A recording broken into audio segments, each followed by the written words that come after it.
we have a tendency to cluster in the middle. That's where we feel safe. It feels like, all right, there's other people around here, other people with me. There's safety in numbers. I'm going to stick with the middle. So imagine you're at a restaurant and, the server hands you the wine list and you look and you're like, man, I don't recognize any of these wines. I mean, I like wine and I have my favorites, but I don't recognize any of these. So what do? You start to look at the prices, right? And you're like, all right, if I buy the cheapest one, it's probably going to taste like swill, right? It's going to be like vinegar. I'm not going to like it. But if I buy the most expensive one, I'm going to get taken. I'm going to overpay. So I'll take one of the middle range ones. Like we just feel that that's a safe choice. So when there's a bronze, silver, gold, for example, we're like, well, I'll take the silver. Maybe the gold is too rich for me. Maybe the bronze is not going to be good enough.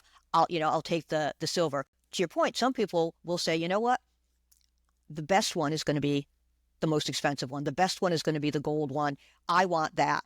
That's my decision make shortcut. If that's the most expensive one, if that's the one that has the most features, that's the one I'm going to choose. Because people, they cruise through life on autopilot. We're constantly making decisions and we're trying to make them quickly. We're trying to make them expending as little mental energy as possible. And so over the generations, we've been kind of taught that the most expensive one has all the bells and whistles and I'm probably not going to go wrong. So some people are just going to say, I don't have time to do the research. Give me that one.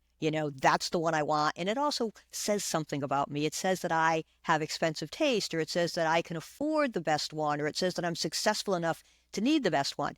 Other people are going to say, as I said earlier, I don't know. I don't have time to look at all three of these options. Maybe I'll overpay here. Maybe I'll not get enough here. So I'll choose the middle option, So it's very interesting, but people are going to be relying on these decision-making shortcuts. And so in marketing, especially in digital marketing and in e-commerce, I always say to my clients, test these things. So you're going to have your three options. You can test them low to high and you can test them high to low.